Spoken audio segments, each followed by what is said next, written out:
Okay, welcome everybody. Welcome to the last of my interview series for this year.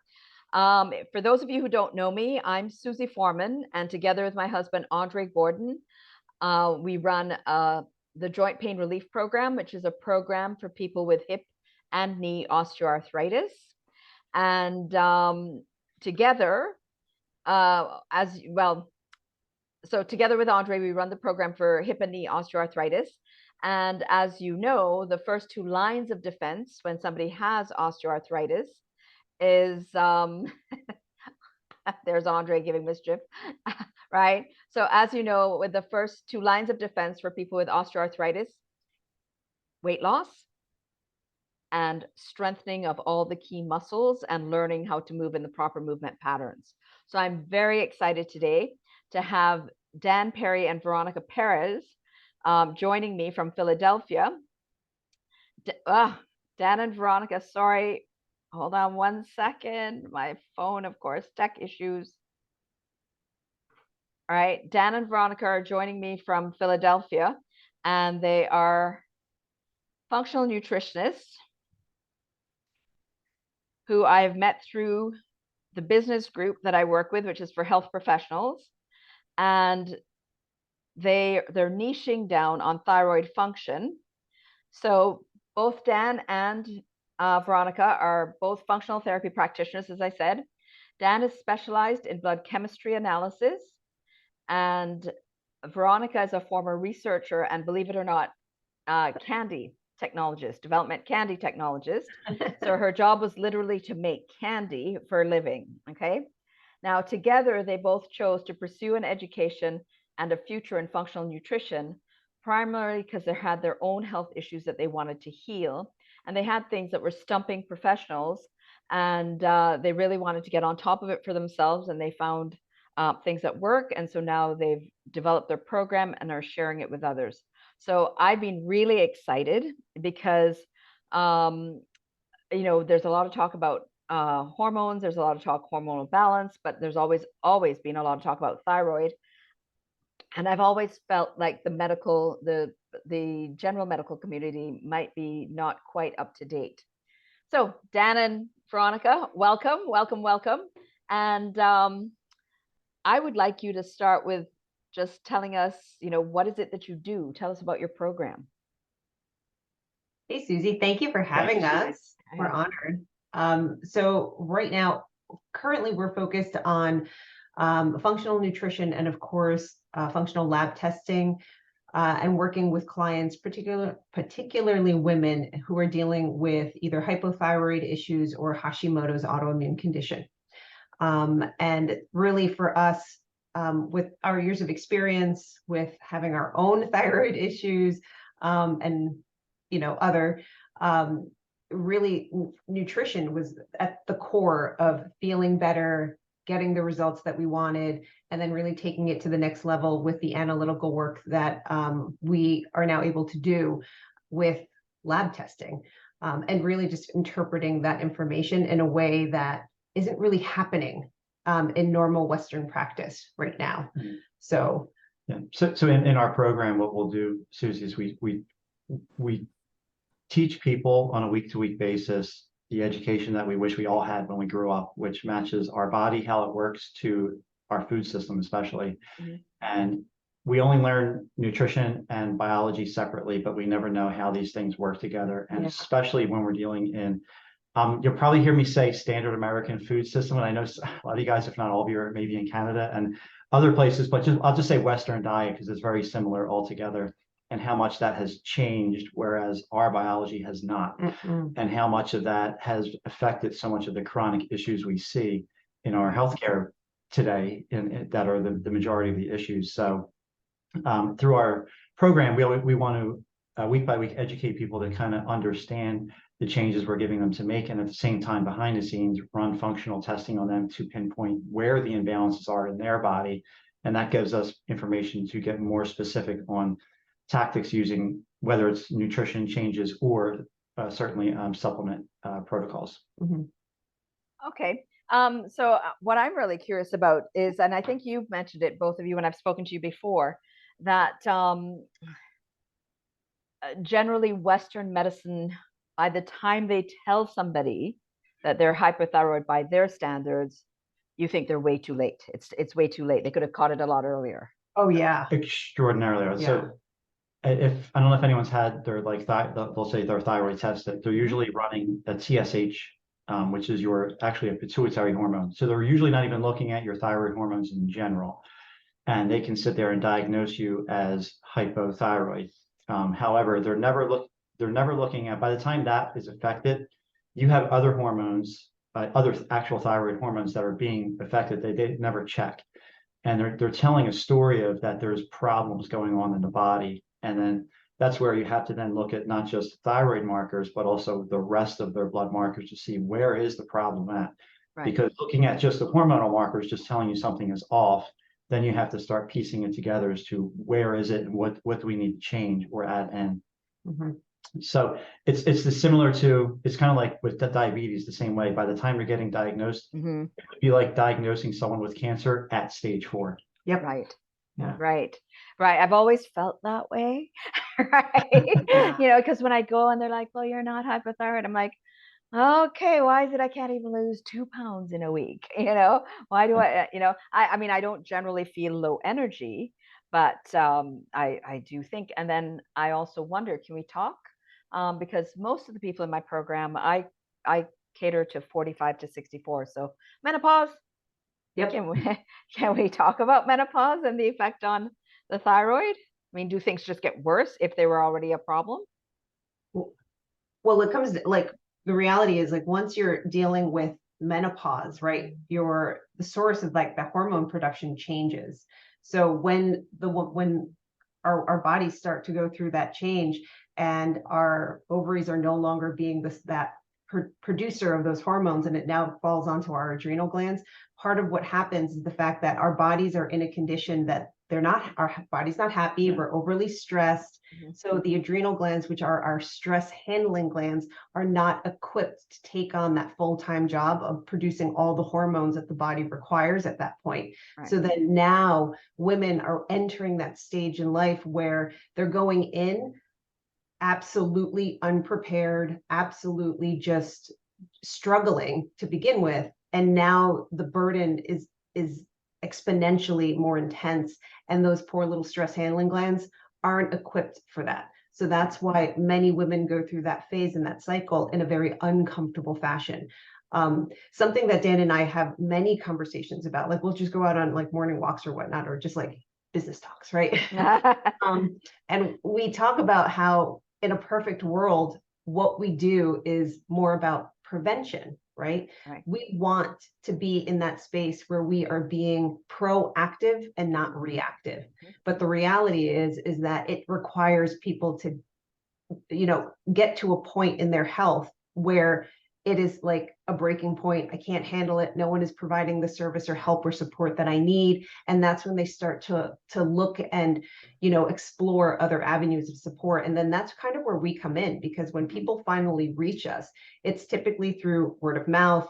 An existing client refers to another client who's dealing with similar issues. So it really comes down to like, people come to us in a very reactive state. So the recovery takes a little bit more time and it's a little bit more intense because you are now at that stage 4 level, right? Right. Instead of, hey, and the reality is no one is teaching this kind of information. You're not getting it at school. Right. No one taught our parents never taught us. So it's unfortunate that women, and even men, but women in general, are going through so many different stages in life, not understanding and struggling as they go through it completely unnecessarily. Right. And Yeah. it's not that metabolism, like you going into menopause as well. It's not that like, and even for guys, it's not that your metabolism is slowing down at that age. No. It's just more or less all these other factors are snowballing. Yeah. And that's what's driving the problems and weight gain and the numerous other things. When we look at weight gain, we only see it as another, we'll say symptom. Like we don't say, okay, we got to lose weight. It's you have to get healthy to lose weight. Right. I've heard that before. So I've that's heard that how we before. approach it. Yeah. So then what advice do you give to people that want to lose weight? I mean, how do they get healthy to lose weight? Can I share this one Yeah, line? go Okay, ahead. Yeah. A few things to say, I'm my sure. one line that I always say to anyone who will listen to me is if Uh-huh. you want to lose body fat, you Right. do that in the kitchen. Yeah. If you want to build muscle, you do that at the gym. Okay. And the reality, I agree totally with that. if you have, you know, a layer, your winter coat to lose, right, of body fat, Right. it's going to be extremely difficult to see the muscle that you build when you go to the gym trying to lose weight, doing the cardio and all of that, because your hormonal imbalances that are coming into play will literally tell the body, we cannot burn body fat right now because it's just, it's Right. not, that function is not working. So although you may be feeling stronger and getting stronger, the body fat layer doesn't drop because the hormonal issues or the triggers, like it's just not functioning as the body needs to function for that to happen. Yeah. And Yeah. I'll say from a few other tips too. Number one, the most obvious one, especially coming from how we work with people with nutrition as a very big foundation, is the quicker you can get to a whole foods diet and remove processed foods from your diet will make that 1000% easier, because everything about processed foods is turning your hormones completely against you. Yeah. In every way, shape, or form. And that's always going to block weight loss. And on top of that, the good news, because I know that can be difficult for some people, but the good news is we're commonly telling people eat more. People are eating too little. Like the whole idea of, well, just eat less and exercise more is your body. I've enjoyed hearing that lately. Yeah, it's driving multiple deficiencies and it's just making them worse. The more these deficiencies in our body go, it's just like you can't. And then the common thought is, well, I just have to exercise more, and then they're more burnout and they're pushing it. So what happens then? Those, like, back to those adrenal glands. It's just you reach it. We like one of the tests we run, we see their like, we call it their adrenal ratio, and it's just almost at zero. It's heartbreaking. And so the good news is, yeah, maybe it's difficult for some people to move to a whole foods diet, but with that, we're telling people almost all the time, eat more, because you're more than likely eating too little. Don't go by common advice out there. Yeah. Right. Especially like if you're primarily on a processed food or like a quick food diet, right? And I use the term diet loosely. It's just what you're eating. We see a very common issue is that a lot of people may feel like they are well fed, but they are absolutely malnourished on a nutritional level. Yeah. The fastest thing you can do to drive your metabolism down is to eat too little, because your body will react and go into storage mode. Like, I need to step in and save myself here. So. Right. Yeah. Like I said, lately I've been eating a little bit more than I used to. And actually, surprisingly, because for the longest time, things have been a little bit stubborn for me. And it's annoying to me because I used to be much smaller and teach fitness. And I thought, to hell with it. I'm just going to eat good food, like what I call one word food. So rice, broccoli, chicken, meat, beef, we're very little, because we grew up in Jamaica, we're very little on processed. We're into food. But I have found that I've been eating more, and I put carbs back in as well. I took carbs out. I put carbs back into one meal, and I found that walking.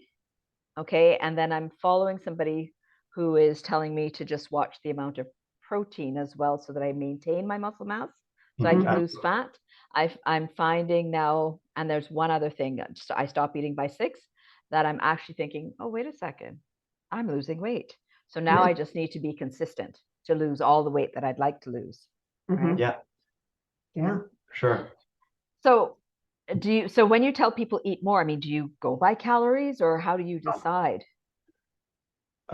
We don't go by calories. In fact, the only times we, again, recommend using a tracker is because it's so easy on a whole foods diet to eat too little, because you get full, because you're like, fat is one thing that most people are avoiding, and you should not. Not that you need to go crazy eating fat, but it's very filling. So protein is the number one thing we tell people. For women, we generally say aim for about 1 pound a day. So that's going to give you a good amount of protein. Animal protein. Right. not seafood. protein powders, not like protein bars, like actual animal protein. Yeah. So like chicken and seafood and whatnot, and red meat. Yeah. Yeah. I'm into that. Yeah. I don't know So if that's- everybody else is, but I'm into that. Yeah. And then like non-starchy veggies, we just say, look, have at it, whether they're cooked or raw, you know, as much of those essentially as you want, and as well as starches. It's just what we tend to like just watch with the starch, because that's where you can just cause most people coming to us, they have a definite blood sugar regulation issue, not necessarily diabetic or pre-diabetic yet, but their cravings are going wild, and part of it is because they just keep doing the blood sugar spikes and drops. So we have to just drop the spike so much. So we have to say, okay, just limit the starch to a certain degree. You know, it's not keto by any means whatsoever. But it's just like we need to control that in order for their body to start to bring insulin back into a balance, in order for all the other hormones to start to follow. Right. Okay. And the other thing, I've been talking to some other health practitioners. I wonder if you have anything to say on this. So we're talking about balance and hormones. They also got into, and this was the first time I heard it, that you know how we all have a circadian rhythm. They were also talking about not only do you have your circadian rhythm, are you a night owl or a morning person, but your organs do. So your gut does, right? So these practitioners that I was talking to were talking about go ahead and eat your carbs, but try and eat them earlier in the day, because your gut is better able to metabolize, to use them earlier in the day. Do you agree with that, or do you have any comments about that? We're very big on bio individuality. I would say like there are some people, we've never gone down the route of that aspect of like the circadian rhythm of like organs and whatnot. But as far as sometimes if someone is like, I find I'm sleeping better when I have more starch or fruits at dinner versus breakfast, then we stick with it. So if your body is allowing, so some people might wake up a little bit more if they had it in the morning, but not like towards the end of the night, things like that.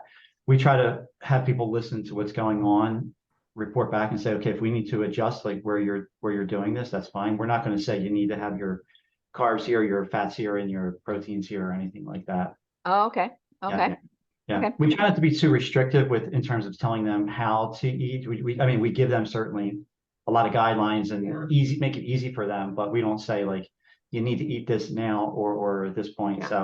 So Susie, something that we do that is really, really important that I think over the years, a lot of people have lost, that is really feeling connected with their own body, right? And understanding that the body is in fact communicating with you all the time, right? Whether it's your eliminations, how you're going to the bathroom, how you're feeling after you eat, how you're feeling when you're waking up, how you're feeling, like literally all day long, your body is literally trying to tell you, hey, this is how I'm doing, good or bad, or we're good, right? But the unfortunate reality is that we have lost that connection, and we don't pay attention to those, to those signals. Whispers. Yeah. So then when they scream, we have to worry about it. It's kind of unfortunate, but that's how that bio individuality really comes into play. So really all of our clients will have like some general recommendations off the bat, but then as we work together and as we really develop, our connection with our clients, and we learn what works for them and what doesn't, this is how we're teaching them to really listen, pay attention, and like actually start to interpret, okay, well, what's going on? And of course, with our support, because we have that experience, we can provide them a little bit of, we can provide them the insight of, oh, okay, well, that is more or less indicating this. So let's try that instead of that kind of thing. Right. Right. So yeah, like you said, whispering and listening to what your body says, because I agree. I agree from a physiotherapy point of view and physical mechanical point of view. Our body certainly is giving us a lot of clues, and I have a few guilty type A patients who do not listen. Oh, it's an 8 out of 10. I'll just walk it off, and then it's like, really, no, right? Yeah. So that's saying, if you don't listen to your body when it whispers, you are going to have to deal with it when it screams. The same thing comes with food. Yeah. Yes. Same thing comes with food. Now, generally, inflammation. Can you touch on the topic nutrition and inflammation, since arthritis is an inflammatory condition?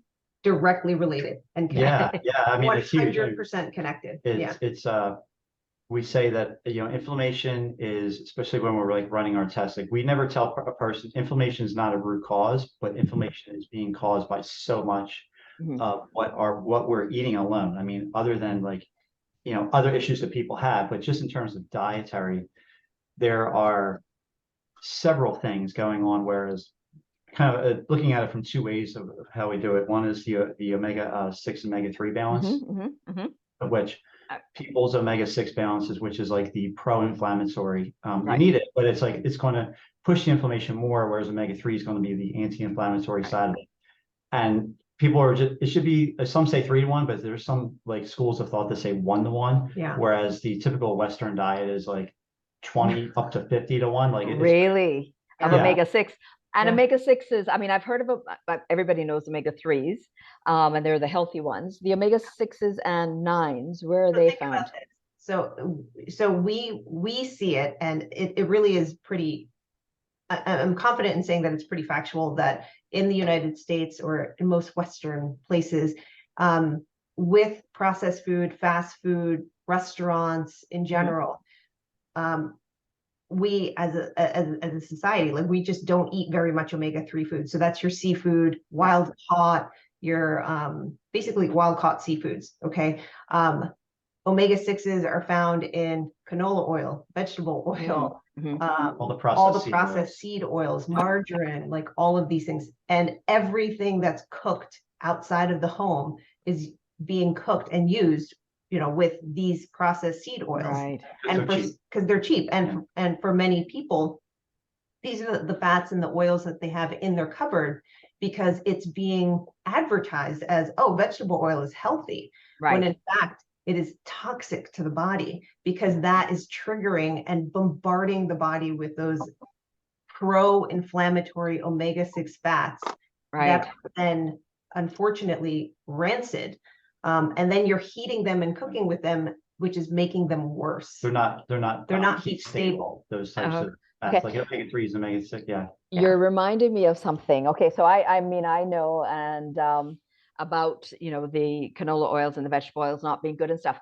Let's just touch on the topic of olive oil, because I know olive oil is one of the healthy fats, but I also believe, I think I've learned and heard that not all olive oil is really olive oil.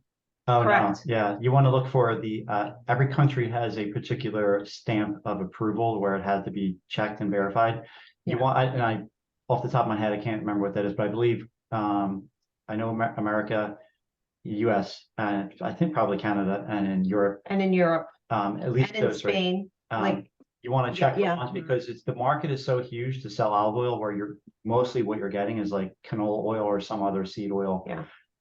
Wrapped in there, because again, it's dirt cheap. And people just want to profit. We actually have a post on our Facebook page where we have a reel all about products made with olive oil, and someone made that question, like, okay, well, how do I find quality olive oil? And I posted a little picture with all of the emblems for all of the major locations that you want to look for on the bottle when you want to find pure, certified, organic, first pressed, cold pressed organic olive oil. Okay. Would you mind sharing your Facebook group, the link on the chat? Right. Okay, so that's interesting, and I'm happy that Andre is watching, because he does our grocery shopping. So we're going to get better olive oil, because I think what we have is maybe not quite so good. Right. So if you go onto Facebook and just type in, I just put in our page name. It's Thyroid Revival Method. Just search it. Our two faces are at the profile picture, and it'll take you right to our page. Okay, so that came just to me. I'm going to put it to everybody. Sorry about that. Yeah. And that's just one way, Susie. You mentioned the connection of inflammation and food. That's like one of the big ones, just because of those are two mechanisms of anti and pro-inflammatory things in the body. But realistically, again, if you go back to processed food, there's so many just fake ingredients. Like they call it food science, but what it really is like food poison. You know, it's just not a big enough dose to kill you there. It's just going to little by little cause inflammation in the body. So there's so much of these things that are just so we've had a number of clients where I remember particularly one was the guy who said he had been on the diet for I'll say diet, it's just he'd been on a food plan. Right.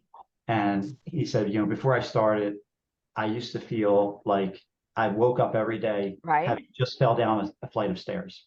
Really? And then he's like, now I feel nothing. Now I wake up, I feel fine. I feel like great. there's no I feel like pain, $1,000,000. you know. And he changed nothing about his physical movement. Like he wasn't dealing with actual, osteoarthritis or anything like that. But Right. he just had this constant inflammation going on in his body, and it was just the dietary changes that he made. Yeah. So Right. it's amazing what food can do. Yeah, you are what you eat, Yeah. right?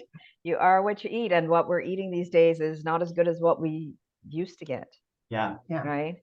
Because with GMO and all kinds of stuff, and then like you said, just the rise of fast foods, and you know, everybody's so busy and working, and it's just more convenient. But It nope.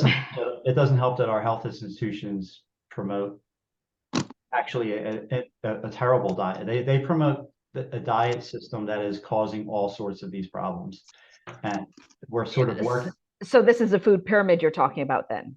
Well, food pyramid plus like The example. My Plate or whatever the new like system is of what the government recommends as, oh, this is how your plate should look. They deem saturated fat to be the cause of heart disease, and they deem red meat to be horrible for you. All these things, and then it's just wrong information based on like bad science that was all funded by guess who? All Pharma. the corn industry, all these people who are like all the big Corn, domestic industries. Sugar, soy industries. Yeah, it's I'm surprised the pharmaceutical companies aren't behind it too, to sell the drugs then to combat. Well, yeah, I mean, it's a perfect unison, really. I mean, again, and this is not to say there's not a great use for, medical care for sure. We certainly tell people always make sure you're getting checked because, but that is the reality of it. When it comes to like 85% of problems, they're not pharmaceutical deficiencies that people are dealing with. They're just being managed and sold this as like, here's your only option. So. Okay. Yeah. There are a couple of questions there. A couple of people are asking about coconut oil. And then there's another question. Is there a correlation between Edith wrote hyperthyroidism, but did you mean hypo, Edith? If you can write in the hyper, you meant hyper? Okay, hyper. So Edith is wondering if there's a correlation between hyperthyroidism and knee arthritis. And then a couple of people have been asking about coconut oil. So coconut oil. So it's a great question because there's so much like, well, it's great. No, it's bad. No, it's good. No, it's bad. And I respect that there's a lot of confusion, and the reality is it kind of depends, right? So part of what we always preach to everyone is check the source, right? Just like red meat or coconut oil. If you're getting conventional, that cow is unhealthy, it is fed a terrible diet, right, and it's now filled with antibiotics and steroids and whatnot, guess what? You're literally ingesting the toxic load from that meat from that sick animal. But if you're getting organic, pasture raised, grass fed red meat, then you are now receiving the nutritional value and the incredible benefits from that protein. So let's talk about the coconut oil. If the coconut oil is not organic and it's maybe it's not a cold pressed, or it's coming from a source that isn't a healthy source, then no, that's not a good coconut oil. Right. So you do want to look for an organic, maybe a cold pressed. If you have a refined coconut oil, that means the coconut flavor has been somewhat removed. But if it's unrefined, that's perfectly okay. It just means that flavor still remains. Right. But the reality is it also depends on your bio-individuality. Okay. So if you are a person that is dealing with arterial clotting, or there's something going on, then maybe you want to try a different type of fat to cook with, such as olive oil, right? Or avocado. Or maybe, or avocado oil. I mean, the reality is all the monounsaturated. The reality is every fat has a different fat makeup or like component, right? Is it a saturated? Is it a monounsaturated? Is it a poly? So it just depends. But coconut oil in general, it's a great oil because it is very, very heat stable. Okay. It can be used to cook anything, but the reality is I'm never going to cook a steak or chicken in coconut oil. I don't like the scent. No. We've personally started to stop using coconut oil only because it just doesn't go with the flavor profile. Right. It's something about the scent, the flavor that. So that's really the like. only thing. Yeah. We tend to use. Andre's in the background making noise, saying he's telling me that I'm not Jamaican. Oh. No. But I mean, coconut water, yes. Coconut, yeah, why not? Yeah. So we tend to stick with our top fats are either a really high quality olive oil because we'll saute on a lower to medium heat. Always go extra virgin too with olive oil. Absolutely. And we'll also use grass-fed organic ghee because ghee. Love ghee. Ghee is great. Okay. We like that one because that is a very high temperature stable fat. And now why the ghee versus butter? So butter has the lactose protein in it. And when you cook butter at a higher temperature, it burns. And that is not heat stable. So when you are ingesting something that is burned, you're eating basically oxidants. Carbon. Okay. Right. So that requires that your body has to utilize antioxidants to combat that toxic burnt butter lactose protein that you just. So Andre, are you listening? So why do we want to promote the inflammatory effect of eating this burned protein, right? No, just have the organic grass-fed ghee that has beautiful nutrients, which still tastes like butter, but the lactose has been removed. You can use it and cook it. That's what we use to cook our steaks and like what. You learn something new every day. We will use coconut oil. Like I'll take a little silicone brush and I'll brush the barbecue grill grates. So it turns it non-stick, and then because coconut oil or ghee, it depends. Like it does really well with high heat, but the ghee is really for high heat. The olive oil is for a little bit lower heat. And on occasion, because we have spectacular bacon coming from a beautiful source, that bacon fat, we pour it into a container that is high quality, saturated, beautiful bacon fat. Right. We'll use that to also cook vegetables and other things that require high heat, but understand that fat has that bacony flavor. So I'm not going to cook fish with the bacon fat. Right. But I will cook those Brussels sprouts in that. Right. Right. Okay. And so then the other question, I like those answers with coconut oil, and Andre's listening keenly. Edith, we're going to get to your question in one sec. Okay. While we're still on the topic of oil, Andre. That's a great book. We read that. Okay. So Andre, did you hear that? That should be required reading. The Big Fat Surprise. Yeah. Okay. Yeah. So, okay, well, that's Andre also a great audiobook in case you're doing a project, painting the house or something, and you want to just put it on full blast and listen. That book will absolutely blow your mind. The same one, The Big Fat Surprise? Yes. Okay. Yes. Okay. Well, I've gotten Audible lately, and we're going on vacation. Yeah, that's a great book. Yeah. Okay, I will have to. But that was an interesting tip about using ghee versus butter, especially for your steaks, because Andre's been using butter, but if it does burn. Well, do you notice the smoke that generates after cooking? Set off the alarms all the time. So you don't want to use butter for high cooking. Now, it's okay if you have a beautiful grass-fed butter, you've taken your steaks, you've plated it, and you want to put a dab of butter on top of your steak to get that flavor. That's different. Okay. You don't want to cook with the butter because of the lactose, it will burn. Excellent. Okay. So can we answer Edith's question? Hyperthyroidism. Do you have any comments on hyperthyroidism and knee arthritis? Is there a correlation? So I've not seen or read about any correlation with hyperthyroidism. Not to say that there could not be at all. So there's possible that could have some play into it. But what I would comment on, just because what we see mostly, and I would say there's absolutely a connection, is hypothyroidism and any arthritic, because what we end up seeing in there, specifically with one of the tests we run, is so many of the women we work with are they're like overcalcified. Their body is not getting calcium into the right spots in obviously the bone. So they're getting a lot of soft tissue calcification. And therefore, that's going to So, promote. hold on, sorry, because as a physiotherapist, I do see people who have calcific tendonitis, for instance. Can I just back you up again and say, let's Yeah. just start again. They're overcalcified. Why is that they're overcalcified? So again, kind of coming back to like with nutrition and biology, it's that they're not getting the right cofactors. A lot of people eat a lot of calcium with all the Right. dairy, cheese in the Western diet, but they're not getting the cofactors they need to get the calcium into the bone. So what happens is as we call them like they're slow oxidizers, like the slow metabolism, you'll see calcium build up in the soft tissues.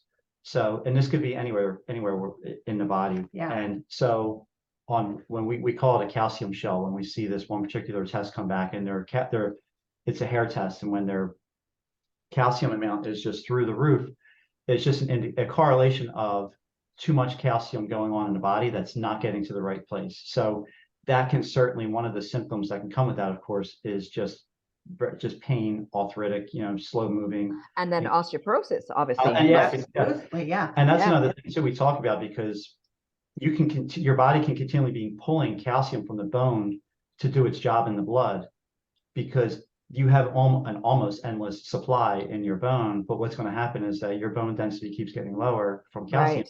And next thing, but your blood calcium always looks normal, right? Because that's the priority. Okay. Now you mentioned a cofactor. Would vitamin D be a No. cofactor? Well, Well, vitamin D, one of them. is- One of is them. but the bigger one is K2, because no one eats fat. What's that? So vitamin K2. So Yeah. here, this is the nutrition correlation and the arthritis and the inflammation and all of this, right? Huh. So here's the problem. Our dairy Right. is devoid of this vitamin K2 because it is not organic and grass-fed. When it is grass-fed, it's that process that like the cows go through with all of their stomachs, and it puts that vitamin K2 into their milk, and it does in fact produce vitamin K2 rich butter and cheese and milk. Plus people tend to buy like, oh, I'm going to get like a low to no fat cheese. When you don't have the fat. No, we're all about fat in this house. Yeah. Full fat yogurt, full fat cottage cheese. Yeah, all those low fat products that we tell people don't even go near.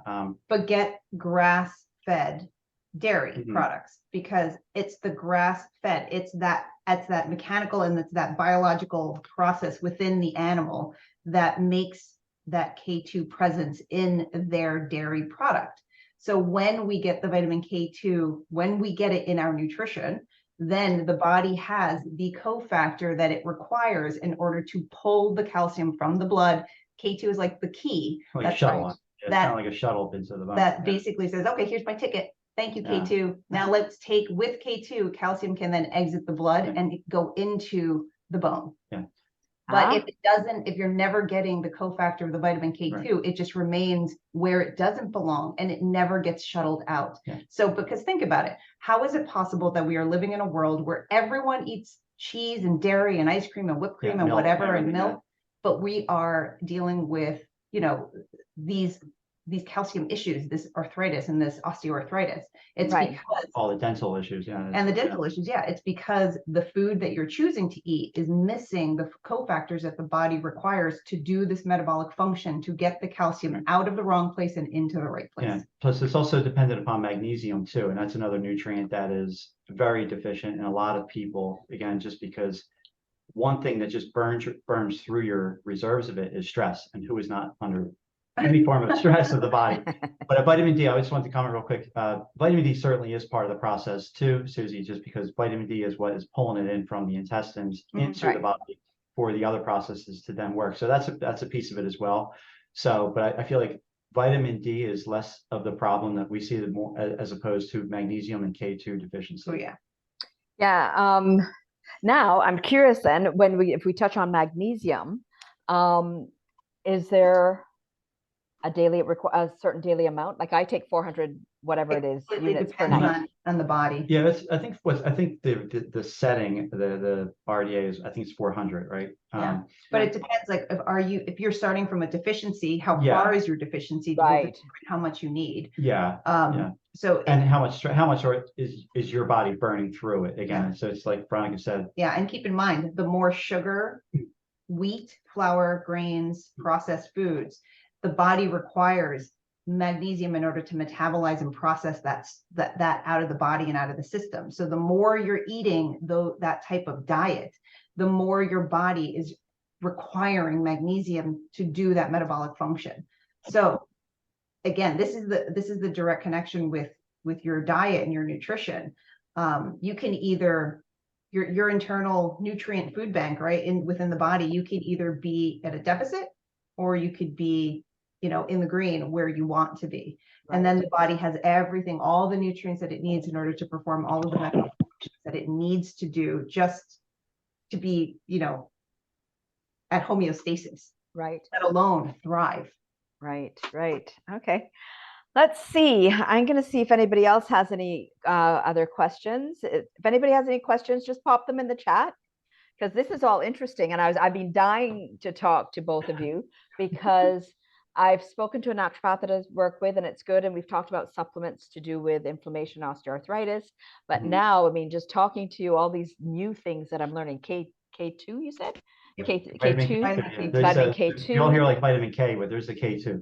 Right. And then, you're talking about the ghee and why butter burns with the lactose and stuff. I'm learning a lot of new stuff. I've been dying for this interview. Any questions from anybody else? If you've got questions, anybody, please put them in the chat.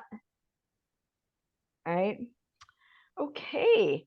Can you tell us a little bit more about your program? Like, how long is your program? And you've given us or does it vary depending on when people come to you? Yeah, I just want to say I saw a chat question come in from Andre. What if I've chosen to be a vegan? So we tell people up front, if you've chosen to be a vegan for religious or like animal welfare, you just can't bring it upon yourself to, we completely understand. We don't try to get on a soapbox and talk anyone out of their beliefs. Right. But we would not be able to work with you because, again, so much of our biology, from what we have studied and research out there, is that we are omnivore, beings, and we require so many nutrients are very much available from animal sources, whereas in vegetarian sources, they will promote deficiencies, even though certain things will say, oh, this has zinc or this has XYZ nutrients. It's bound up in a way where we can't absorb them very well. And then once we start getting one deficiency, all these minerals work together. It pushes like for example, zinc deficiency is going to push copper the wrong way, push copper to be toxicity. Wow. So it's pretty crazy. So that's why we say if you're a vegetarian or vegan, we can't help you because everything we're going to tell you to do involves animal protein. Okay, well, even supplements that have to do with animal. Yeah. I have to tell you, Andre is probably just being a little stir of the pot. I didn't think he was a vegetarian. He's far from vegan. Yeah. Okay. But that's a great question, because a lot of people do that just to try to get healthy, because that's sort of the message out there that's being promoted by our health system. Forks over knives. Yeah, it's like, but humans are not vegetarian animals. Yeah. Now, we're not saying you should be doing keto and not like you really need to have a well-rounded, very colorful, eat the rainbow, like all the vegetables, different animal proteins, have some sweet potatoes, have your starchy carbohydrates, right? Try to stay away from that processed stuff. Dan had this wonderful line where he's like, if you are at the supermarket and you're looking at the ingredients label of any food product, don't look at it as an ingredients label. Look at it as a warning label. Because the reality is, if it's coming from the earth, we're hoping that the soil is nutrient dense so that food is nutrient dense. But the reality is the things that are in these foods that are processed. Right.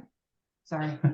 That are processed, they're not serving us. Right. This is not what the body uses to thrive. So when your body is just consumed of just these processed ingredients or these fake minerals or this enriched wheat flour, which is fake for processed nutrient void flour. Right. These are all just marketing tactics to make you believe, oh, these synthetic nutrients are perfectly normal for the body. And this, of course, it can run on that. No, you're not going to put Coca-Cola in a Lamborghini. Right. And our bodies are absolutely way more sophisticated than a Ferrari or a Lamborghini or whatnot. So, stick with what the body was meant to run on. Okay. Now this is Jennifer's asking a question. She says it's slightly off topic, but any foods that might help clear your arteries? Oh, yeah. Yeah. So just what Veronica said, it's kind of like a dual thing. It's not like you're going to eat this food and it's going to completely clear out your arteries. You have to look at it from, you have to stop causing the inflammation effect, because that's what's going to trigger all the, including cholesterol, which is not the enemy. Cholesterol is just part of your immune process. So it's not avoiding cholesterol foods. That's not the answer. It's avoid all the processed foods, avoid high sugars, anything like that, and eat those foods, like especially with your fats. Like, don't be afraid of red meat. Don't be afraid of certainly vegetables. Like, we're huge as far as vegetable goes, cruciferous vegetables. As far as seafoods goes, stay away more from like the higher big fish, like they're higher in mercury, but go with like the smaller, like wild salmon. If you do anchovies or sardines are huge on. Little mackerels. Any mollusks like oysters, clams, like those. These are like the biggest nutrient dense Like superfoods. packed superfoods. Plus also like your fruits too. Like, just try not to eat fruit too high sugar, like all those antioxidant berries. It all plays a part, like a big puzzle, in order to kind of help clear the arteries out. Like, it's not like a artery cleansing food for me to say that. It's, you have to kind of like, you want to just get like a variety of these like real foods. So step one is avoid the foods that's clogging the arteries in the first place, right? The processed foods, the refined grains, the high sugars. Avoid corn syrup. Corn syrup is toxic, people. Number one. And then number two, feed the body with like beautiful nutrient rich foods that the body thrives on. So your good quality meats that are sourced properly, organic vegetables and fruits, and be well-rounded. Don't eat the same thing every single day. It's not healthy. That's not how you get your nutrients. That's how you cause nutritional deficiencies, because you can't just live off of chicken, broccoli, and rice. Right. You just can't. Right. And if I can give one tip, because this is something that I think everyone can really use, because it's a good tip to reduce inflammation. I want everyone to understand that when we are waking up after a full night's rest, right? We're expected to have breakfast. We are breaking our fast of those hours that we are sleeping. When we are waking up, the body is hypersensitive at this point to glucose, which is sugar or carbohydrates or sweet things, fruit. Okay. So when the body is hypersensitive first thing in the morning, the last thing that you want to be using to break your fast is fruit. Okay. Don't have a mango smoothie. Don't eat a banana. Okay. Now, see, this is interesting as well. Simply just sugar. Now, so be it. Yes, it's a whole food. It is a beautiful thing, but the timing is important, because you want to start the day not with a massive blood sugar spike, because the body will overshoot the mark and then recover so hard that you're going to have an energy crash. And then you're thriving for or you're reaching for a cup of coffee, or maybe something sweet, or a bagel, or a pancake. So no pancakes. Try, just come on. What happens in breakfast? what about but what if you have your fruit, but you're having it with protein and fat? So it depends. Much better. Much better. But keep in mind that when you're having a high sugar, right? So insulin is essentially basically like triggering to it's a key for the cell to open up and say, okay, glucose, come on in, right? So insulin is the key hormone that unlocks the cell, glucose comes in. But guess what? If you're having that with fat, what else is going with that? Sugar. Yeah. Right. So if you're trying to lose weight, or if you're trying to, if that's something that you want to do, your best option is to just be a little bit, it doesn't have to be completely zero carbohydrates, but there are other options that won't trigger such an insulin spike, right? So strawberries, blueberries, raspberries, a green apple, that's going to be a million times better than a banana or mango or pineapple, right? Yeah, one thing we tell people is that I'm off to the Caribbean and I'm about to go have some of those for breakfast, but it's only for a week out of the year. There you go. Otherwise, I'm usually into berries. Yeah. Right? We'll say, number one, just eat a whole, get transitioned to like a regular foods, even if it's balanced. Like, we don't try to push people right off the bat. Okay, you need to start, but sometimes people progress and they're like, how can I start tweaking things to get some more weight loss? And what Veronica said is one tactic we can tell them to say, okay, if you have a high carbohydrate meal, make it on the, I'll say lower fat, never low fat. We rarely ever do that, but just in terms of eating the amount of protein we eat, it's never low fat. But if you're going to have a higher fat meal where you're having a ribeye, make your carb level at that point lower, because you're giving your body one primary fuel source, which is either fat or glucose, and you're not giving it two big primary fuel sources, which can kind of give a little bit of a metabolic disruption there and lead to a little bit more weight loss or weight gain, I should say. Yeah. So Yeah, there's a lot. There's the human Yeah, body is I'm really, learning really so much. I sophisticated. mean, just the interplay Yeah. of, I mean, forget just macros. I mean, you guys are on the mineral and whoops. Uh-oh. I've got a phone call coming in from my nephew, but I'm in a meeting. Hold on. Ryan, I'm in a meeting. I can't talk. Yeah, Jennifer. Hold on one sec. Yeah, I'm just Jennifer's going to got- mute myself for 1 second. No problem. So Hillary, if you can maybe mute yours as well, I There think you go. there's quite a bit of a.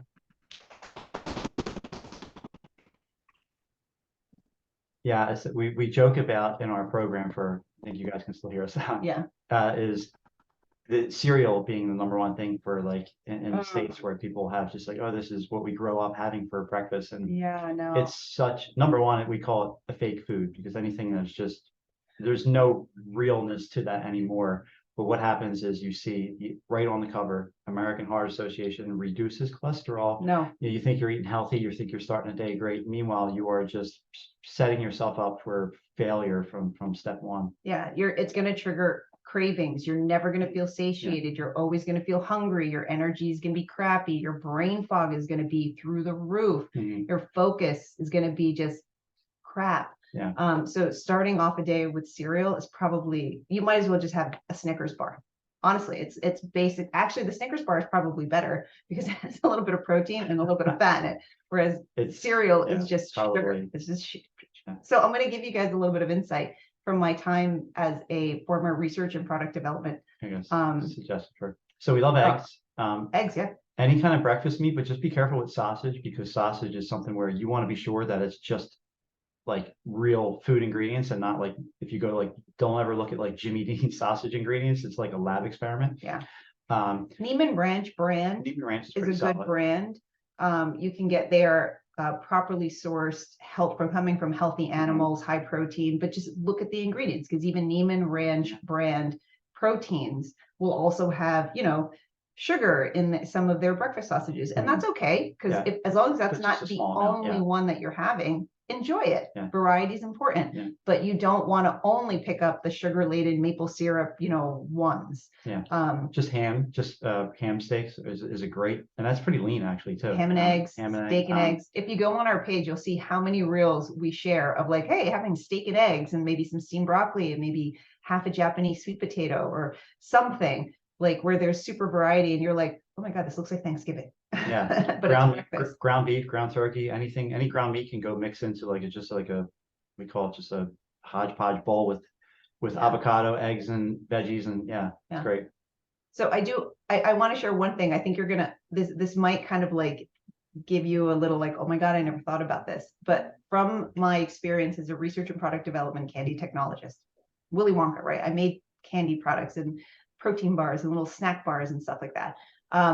What people don't realize is that from a manufacturing point, okay, let's take picture in your mind anything, whether it's a box of cereal, a protein bar, or a granola bar, right? When a manufacturing company makes the granola bar, okay, it will then be mass bulk made, wrapped, put in a pallet, stuck into their warehouse for God knows how long, until it is either sold and then shipped to a main distribution center, aka Wegmans, Whole Foods, ShopRite, Aldi's, you name it, dollar store. Then it gets there, it sits in their main distribution center before it gets shipped out to all of the other locations nationwide, right? And guess what? The government requires that your label on every product, for it to be safe and sold on the shelves at the supermarket, you have to have about 9 months shelf stability. Yeah. That's not taking into account how much time it took from the day it was made by the manufacturer, then it was shipped to the main holding warehouse for the distributor, aka supermarket, and then it got shipped out to all the other branch supermarkets, and then it has to have 9 months shelf stability on that label. So if something has the ability to sit in a wrapper unrefrigerated on a shelf for 1 year before it ever reaches your kitchen, what value nutritionally do you think is in that product? Not only that, what poison is holding it stable? Exactly. The preservatives, right? Nothing should the last that long. chemicals, right? Right. The fake minerals, the synthetic vitamins, they're added into it because in order for this product to be shelf stable, the raw ingredients, the oats, the grains, the cherries, the whatever you want to think is in there, has to be completely processed and stripped of anything that can putrefy. And then, because food has to be nutritionally viable, the government requires that then synthetic nutrients have to be put back into the product so that the label says all of these markers are met, like vitamin A, vitamin C, potassium, blah, blah, blah, synthetic, synthetic, synthetic, synthetic. All a big lie. All a big lie. And then you're eating it thinking, oh, it's a good breakfast. It's healthy. The American Heart Association says that I can have this and it's going to lower my cholesterol. It is bullshit. It is not serving anyone. And here we are feeding our children, our parents, our bodies. And it's kind of unfortunate. And this was kind of the moral dilemma that I hit because my health was tanking and I'm in this lab and I'm like, I can't keep doing this. Boom. So that was the mental shift. That was the moral shift and dilemma that I had to like handle. And that was kind of like, the last straw that broke the camel's back. And I'm like, gotta move on. Yeah, that's my soapbox. Right. Yeah, no. Oh, there's another question there on microwave cooking, but while you're on that topic of all the big lie, I am like I said, generally we eat, rice, one word foods, what I call one word foods. Mhm. And the other day when I was in the clinic, somebody had a Nutri-Grain bar. And I thought, oh, I haven't had that for a while. And I'm so glad now that I don't have stuff like that it tasted terrible and made me sick. Yeah. Right. Or, I mean, I didn't make me sick. Like I didn't, get physically sick, but I just didn't feel well. Yeah. Right. And thought, there you go. Serves you right. Shouldn't go on impulse. Right. You know, funny? So many people will eat these foods that are fake foods. That's what we call them. Right. And not realize, and probably a lot of people either get constipation or diarrhea, right? After eating something like that. Maybe not immediately. Some people will have it immediately. Some people, there will be a slight of a delay, but no one ever thinks, ooh, I probably shouldn't eat that again because my body is telling me it shouldn't be in my body and I need to get rid of it.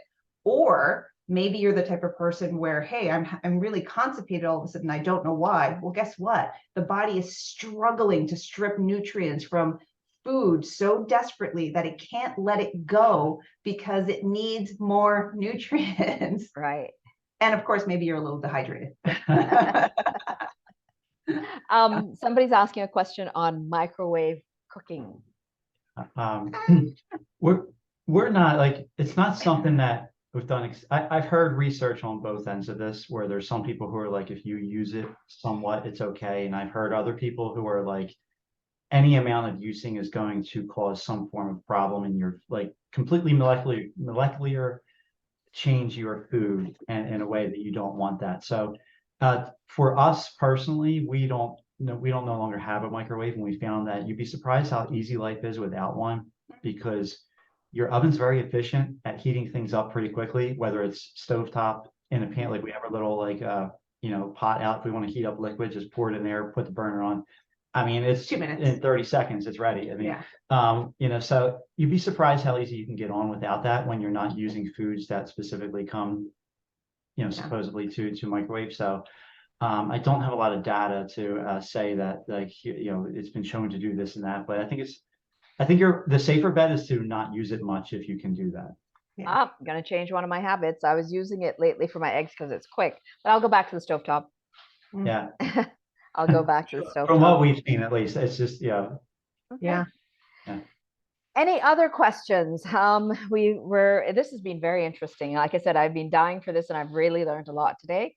This has been very interesting. Do you want to, is there anything else you might want to say to people who are attending about your program? We know where to find you, Thyroid Revival Method, right? You know what I'll do is I'll pop into the chat, thyroidrevivalmethod.com. Okay, so that link will take you to, it's basically just a landing page for a free masterclass that we offer to everyone. It gives you some really incredible information and insight of what gets missed, why sometimes things aren't working, like what else needs to be looked at, because there are imbalances going on in the body. The reality is a lot of times, if not most of the time, when you're dealing with a hypothyroid or a thyroid issue in general, it is not a thyroid problem. There is an imbalance going on within the body that's more of a fundamental problem that's thus triggering in the other domino effect issues and thus preventing the thyroid from functioning the way it should be functioning. Okay. And our masterclass at that website does go into some pretty extensive detail. So if it's something that interests you and you'd like to kind of hear more, it also goes into our approach as to how we work with our clients and what we do. Yeah. Okay, that's good. That's good to know. That's good. Everyone focus on your digestion. Yes. Okay. That's a big thing for us. The root of where a lot of this starts. So if you're feeling a lot of digestive issues, just know that is playing into more than likely everything else you got going on, because if you can't get stuff through that you need to get through, there's going to be a lot of problems. Yeah. So. Absolutely. Excellent, excellent, excellent, excellent. Dan and Veronica, I'm going to get you to stay on after I stop recording, all right, just because I want to chat to you a little bit more. But thank you. I really appreciate you taking the time to be interviewed today. Lots of interesting and new stuff and new angles that I've never heard before. I've certainly learned a lot. I hope everybody, Eliza, Edith, Hillary, Sandy, Andre, Linda, and Karen was here. Hope you all learned something new as well. And I'm going to wish everybody a good afternoon. So I'm going to stop the recording and I'm going to get everyone to say adios. All right. Thank you all for hopping on. Thanks for having us, Susie. Okay, no problem.